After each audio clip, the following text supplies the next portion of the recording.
Mga basketball fans, isipin ninyo ito. Umaalingaw-ngaw ang arena, sumisigaw ang mga tao, at inaasahan ng lahat na isang alamat ang magiging bida ng gabi. Ngunit, biglang may isang superstar na sumabog at nagtala ng 51 puntos na ikinagulat ng bukong arena. Oo, sa gabi ng pagbabalik ni LeBron James, isang ibang bituin ang tunay na nagningning, si Luka Doncic.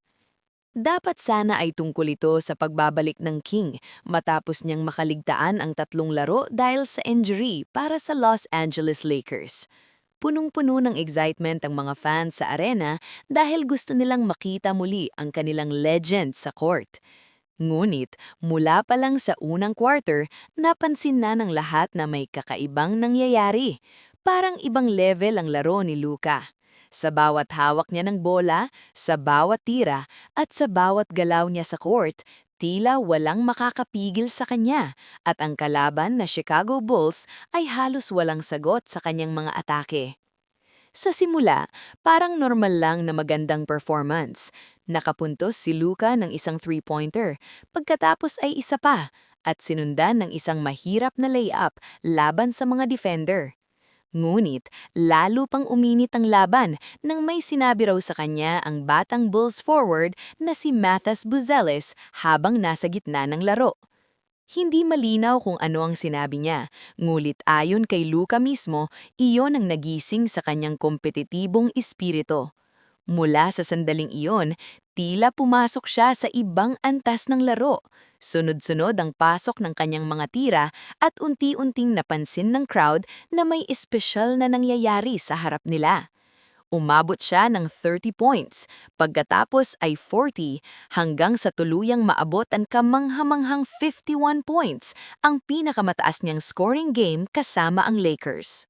Ngulit hindi lang si Luka ang nagningning sa gabing iyon. Si LeBron James ay naglaro ng matalino at team-first na basketball, nagtapos na may 18 points, 7 rebounds at 7 assists. Samantala, si Austin Reeves ay nagbigay rin ng malaking ambag na 30 points at ipinakipa ang kanyang patuloy na pag-angat bilang scorer.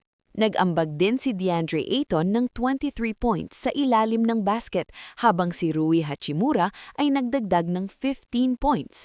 Sa katunayan, ang buong starting lineup ng Lakers ay nakapagtala ng 137 points, isang pambihirang record na hindi pa nangyayari sa NBA mula pa noong 1970-71 season.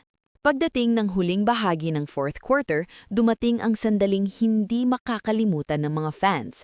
Lumabas sa laro si Luka matapos maabot ang 51 points at biglang tumayo ang buong arena.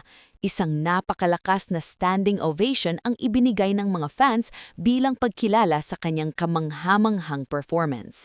Sa isang napakagandang esena ng leadership, si LeBron James mismo ang nag-udyok sa crowd nang mas lakasan pa ang kanilang palakpak para kay Luka.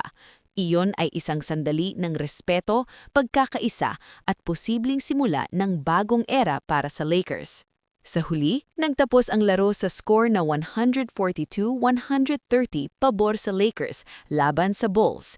Isa na naman itong malaking panalo para sa Los Angeles at ikapitong panalo nila sa huling 8 laro habang patuloy silang umaangat sa standings ng Western Conference habang papalapit ang playoffs. Ngunit ang tanong na yon ng mga fans, ang 51-point explosion ba ni Luka Doncic ay isang gabi lang ng kahanga-hangang performance o ito na ba ang simula ng isang bagong kabanata para sa Lakers? Dahil kung magpapatuloy ang ganitong laro ng team na ito, maaaring magkaroon ng malaking problema ang buong NBA at siguradong tututok ang mga fans sa susunod na mangyayari.